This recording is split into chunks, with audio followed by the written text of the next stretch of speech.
PUC द्वितीय वर्ष के सभी छात्रों को मेरा प्यार भरा नमस्कार।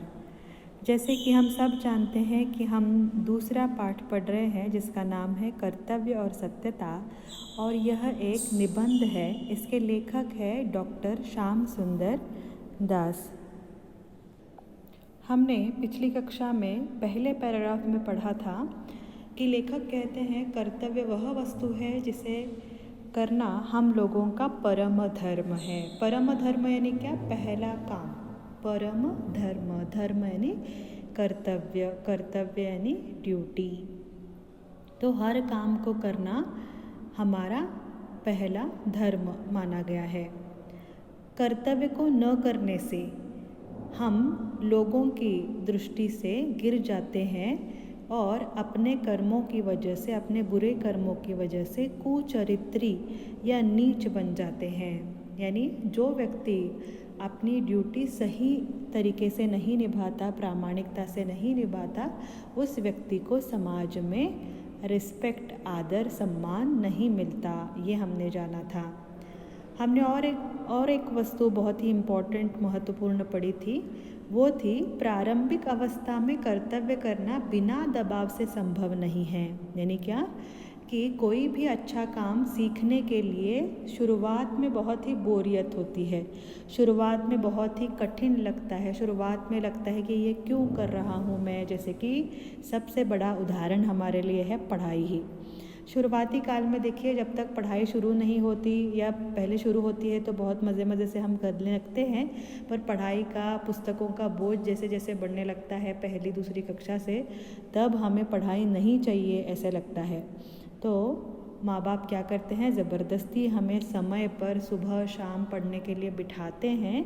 तब जाकर कहीं हमें कुछ सालों बाद आदत होती है उसी समय पढ़ने के लिए बैठने की, होमवर्क करने की, और फिर हम जीवन भर वह बात करते रहते हैं। ये उदाहरण विद्यार्थियों का है। वैसे ही अच्छे बुरे काम या अच्छे बुरे संस्कारों का भी है। कैसे उठना, खाना, पीना, बैठना, ये सब कुछ जो है हमें सिखाया जाता है इनिशियल स्टेज पे।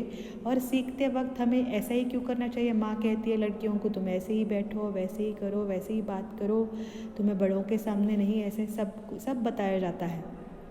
तब हमें लगता है कि ये क्यों करना चाहिए, मैं ही क्यों करूं, ये करने के लिए मुझे बोर होता है, ऐसा हम शिकायत करते रहते हैं। पर फिर भी माँ बाप या हमारे बुज़ुर्ग वो काम हमसे करवाते हैं। क्यों करवाते हैं? क्योंकि वो अच्छे संस्कार है और अच्छे कामों को सीखने के लिए देरी लगती है। ये सब आप अनुभव कर रहे हैं, मुझे ज़्यादा बताने की आवश्यकता नहीं। और इसकी शुरुआत कहाँ से होती है?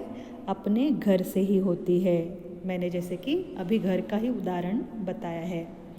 जैसे कि घर पर हमारे कर्तव्य और होते हैं, जैसे कि माता पिता का कर्तव्य हमारी ओर रहता है, हमारा कुछ और माता पिता की ओर रहता है कर्तव्य, कि जहाँ पर माता पिता या फैमिली के हर व्यक्ति हमें कुछ न कुछ सिखाकर अपना कर्तव्य निभा रहे हैं हमारे प्रति। हमारा पूरा जीवन वो हमें संभालते हैं। हम अपने पैरों पर खड़े होने तक हमारी देखभाल वो सही तरीके से करते हैं, ये उनका कर्तव्य है।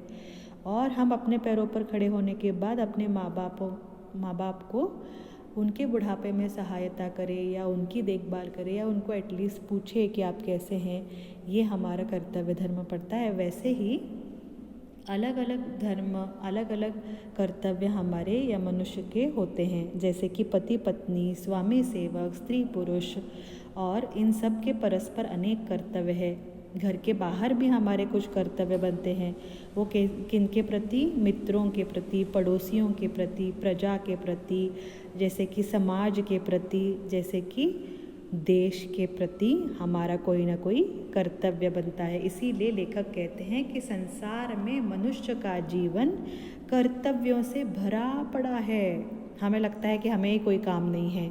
विद्यार्थियों को लगता है कि सिर्फ पढ़ना, खाना, पीना, टीवी देखना। आजकल तो कोरोना के बहाने से घर पे ही हैं हम, और हमें लगता है कि यूट्यूब पे जो क्लासेस भेज रहे हैं टीचर्स, वही देखना। कभी कभार वो भी कई लोग देखते नहीं हैं और आराम से मज़े करो, कोई काम नहीं है। पर नहीं, हमारे बहुत सारे कर्तव्य भरे पड़े हैं हमारे जीवन में। जिधर देखो उधर कर्तव्य ही कर्तव्य देख पड़ते हैं देखने वाले को। वरना हर इंसान को लगता है कि मुझे तो कोई काम नहीं, अब तो मैं बहुत मज़े से रहूँगा। पर परीक्षा तो हर व्यक्ति को देनी ही है और आगे हमें पढ़ना ही है। तो इससे अच्छा है कि जो क्लासेस हमें आराम से घर बैठे सुनने के लिए मिल रहे हैं, उस पर हमें जो है काम करना चाहिए, पढ़ना चाहिए। तो इस तरह से हम लोगों का जीवन कर्तव्यों से भरा पड़ा है, ऐसा हमें लेखक ने शुरुआती पैराग्राफ में सिखाया है। हम अभी अगला पैराग्राफ पढ़ेंगे। अगला पैराग्राफ क्या है, देखिए। हम लोगों के मन में ऐसी एक शक्ति है जो हमें सभी बुरे कामों को करने से रोकती है और अच्छे कामों की ओर हमारी प्रवृत्ति को झुकाती है। यह बहुधा देखा गया है कि जब कोई मनुष्य खोटा काम करता है तब बिना किसी के कहे आप ही लज जाता है और मन में दुखी हो जाता है। लड़कों, तुमने बहुधा देखा होगा कि जब कभी कोई लड़का किसी मिठाई को चुरा कर खा लेता है तब वह मन ही मन डरता है और पीछे से आप ही पछताता है कि मैंने ऐसा काम क्यों किया, मुझे अपनी माता से कहकर खाना चाहिए था। इसी प्रकार का एक दूसरा लड़का भी होता है जो कभी कुछ चुरा कर नहीं खाता, सदा प्रसन्न रहता है, बिंदास रहता है और उसके मन में कभी किसी प्रकार का डर, पछतावा नहीं होता। इसका क्या कारण है कि कोई बहुत ही खुश है और कोई मन ही मन दुखी है?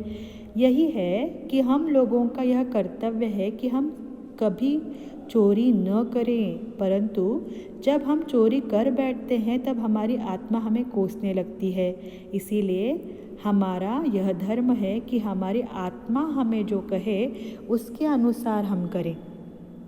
दृढ़ विश्वास रखो कि जब तुम्हारा मन किसी काम करने से हिचकिचाए और दूर भागे तब कभी तुम उस काम को न करो। तुम्हें अपना धर्म पालन करने में बहुधा कष्ट उठाना पड़ेगा, पर इसमें तुम साहस न छोड़ो। क्या हुआ जब तुम्हारे पड़ोसी ठग विद्या और असत्यपरता से धनाढ्य हो गए हैं और तुम कंगाल ही रह गए हो?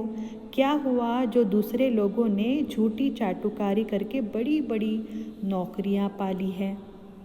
ही यहाँ पर लेखक कहते हैं कि हर मानव के मन में, हर मनुष्य के मन में एक ऐसी शक्ति है जो सभी दुनिया में जितने भी बुरे काम है ना, उनको करने के लिए जाते वक्त हर इंसान को वो रोकती है और कहती है कि ये बुरा काम है, मत करो भाई। तो आप लोग मुझे पूछ सकते हैं, सवाल यहाँ पर नहीं पूछ सकते, पर किसी के भी मन में जनरली ये आएगा। तो ऐसी शक्ति हर एक के मन में है मैडम, तो चोरियाँ क्यों होती है, भ्रष्टाचार क्यों होता है, बुरा काम क्यों करता है इंसान और खून खराबा क्यों होता है?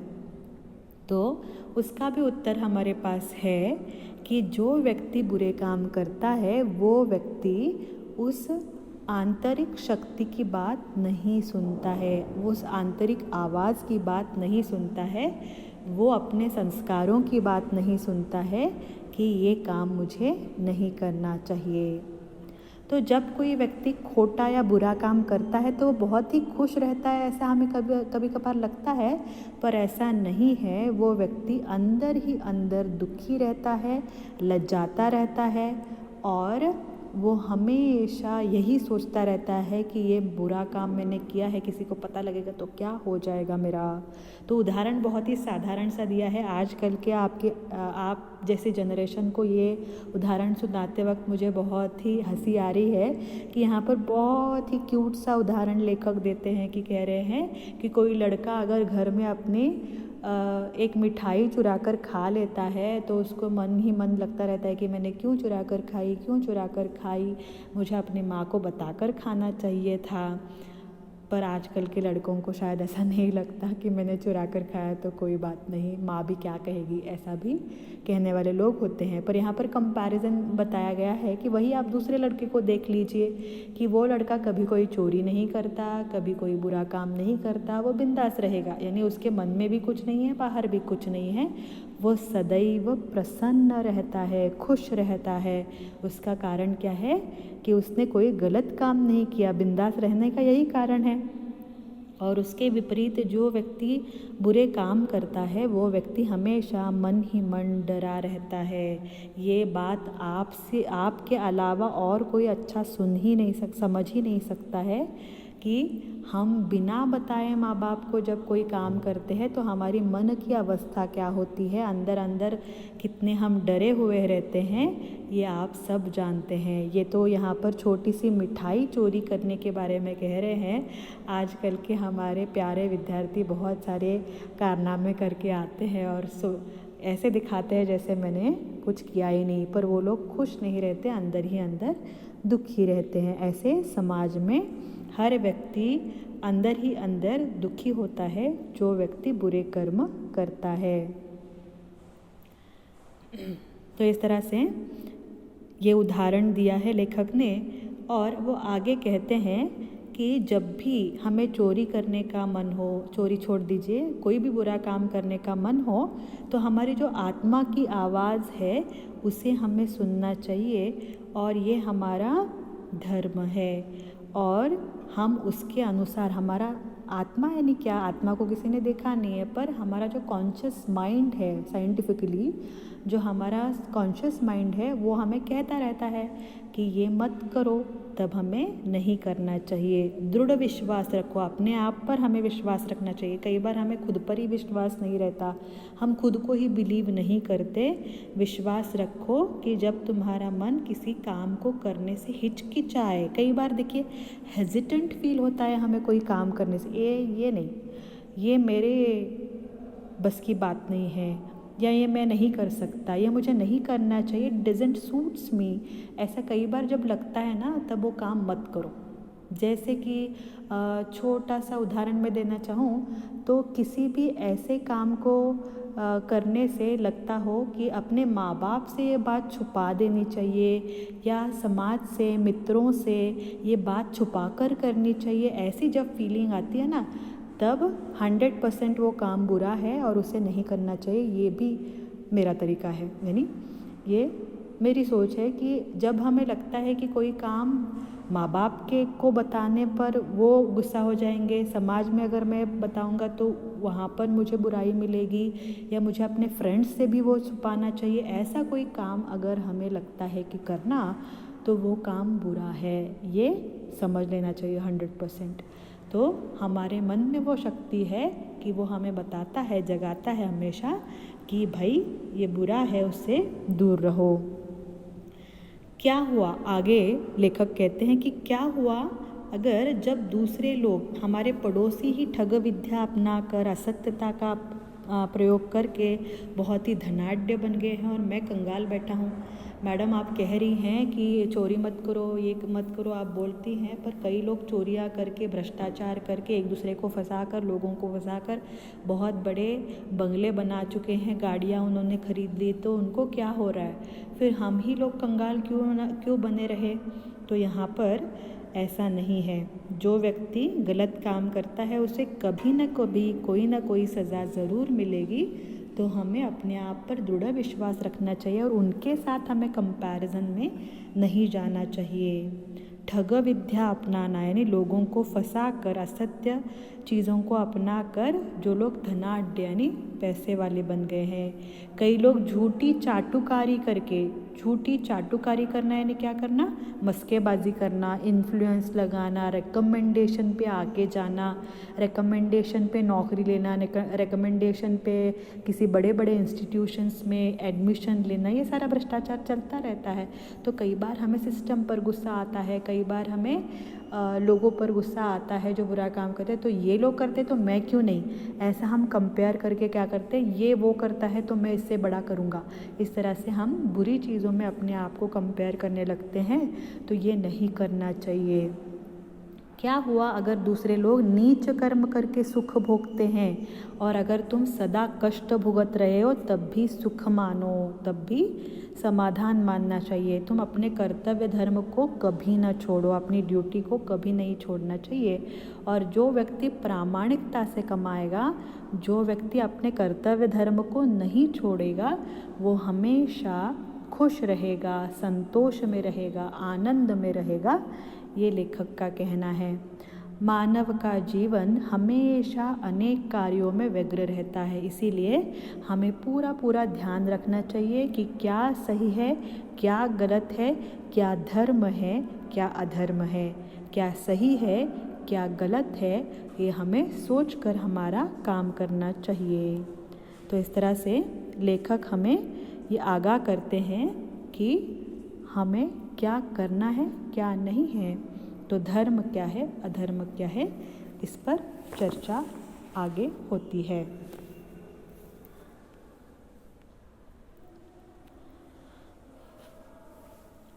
तो अगला पैराग्राफ जो है उसमें लेखक कहते हैं कि हम व्यस्त हैं, इतने बिजी हैं कि क्या सही है क्या गलत है सोचने के लिए टाइम किसके पास है, जो मिलता है वो करो, है ना। तो ये नहीं करना चाहिए कि हमें सदैव ये ध्यान रखना चाहिए कि तुम्हारा कर्तव्य क्या है। चाहे उस कर्तव्य को करते वक्त हमारे प्राण क्यों ना चले जाएं, चिंता नहीं है। कर्तव्य कर्म को करते करते, ड्यूटी निभाते निभाते हमारे प्राण क्यों ना चले जाए, पर सच्चाई का साथ हमें छोड़ना नहीं चाहिए। और जैसे कि मैंने आपको सैनिकों का उदाहरण बताया कि हमारे देश के सैनिक जो हमारे बहुत सारी सीमाओं पर अपना कर्तव्य निभा रहे हैं, उन्होंने अगर कुछ आनाकानी की तो हमारा देश क्या भुगतेगा ये हम सबको पता है। और करंट सिचुएशन के अनुसार जब युद्ध की नीति ही बदल गई है, युद्ध अब रणभूमि में ना होकर आजकल वायरस के रूप में युद्ध हो रहा है, तो ऐसे समय में अगर हम अपनी ड्यूटी ठीक तरह से नहीं निभाएंगे तो हम किसको जवाबदेह होंगे, ये सोचने वाली बात है। तो हमारे प्राण क्यों ना चले जाएं। आपने परसों ही जब चाइना के साथ वॉर हुआ तो मतलब एक छोटी सी मुठभेड़ हुई, उसमें आपने सुना है हर व्यक्ति ने कितने लोगों को खदेड़ डाला, अपनी जान गंवाकर 4-4, 5-5 लोगों को उन्होंने मारकर वो खुद मर गए। तो ऐसे जाबाज सैनिकों के बारे में हम सुन रहे हैं, देख रहे हैं, यानी क्या अपने कर्तव्य को करते करते अगर जान भी क्यों ना चली जाए तो उसकी परवाह हमें नहीं करनी चाहिए। ये हमारा धर्म है। धर्म पालन करने के मार्ग में सबसे अधिक बाधा चित्त की चंचलता, उद्देश्य की अस्थिरता और मन की निर्बलता से पड़ती है। तो जैसे कि हमने अभी कर्तव्य क्या है इसके बारे में हम पढ़ रहे हैं, और कर्तव्य कैसे निभाना चाहिए, किन किन के प्रति हमारा कर्तव्य बनता है, ये सब ठीक है। पर जब भी कोई गोल हम सेट करते हैं जीवन के लिए, जब भी काम कोई करने लगते हैं, साधारण से हम पढ़ाई करने भी क्यों ना बैठे तो बहुत सारे बाधाएं आती है। कर्तव्य और गोल्स तो बहुत बड़ी बात है, पर साधारण सी पढ़ाई करते वक्त भी बहुत सारी बाधाएं आती हैं। तो वो बाधाएं कौन सी, जैसे कि चित्त की चंचलता, उद्देश्य की अस्थिरता और मन की निर्बलता, यानी हमारा चित्त, हमारा लक्ष्य जो है वो जगह पर नहीं है, उद्देश्य की अस्थिरता, गोल ही नहीं है, हमारे जीवन में कोई लक्ष्य ही नहीं है। मन की निर्बलता, हमारा मन जो है बहुत ही दुर्बल बन चुका है, बहुत ही वीक माइंडेड हम बन गए हैं। आज ये सोचते हैं कल वो सोचते हैं, आज ये करूँगा कल वो करूँगा, और हमारे ड्यूटीज़ को हम हमेशा पोस्टपोन करते रहते हैं। तो कर्म करना ये तो सही बात है, पर कर्म में आने वाली बाधाएं कौन सी है, कर्तव्य को निभाते वक्त आने वाली बाधाएं कौन सी है, हर्डल्स कौन सी है, कौन से बाइंडिंग्स हमें उसको करने से रोकते हैं, इसके बारे में हमें अगली क्लास में पढ़ना है। आशा है आप सभी विद्यार्थियों को कर्तव्य और सत्यता निबंध अच्छी तरह से पहुंच रहा है, और कोई डाउट्स है तो मुझे आप सीधे पूछ सकते हैं। धन्यवाद।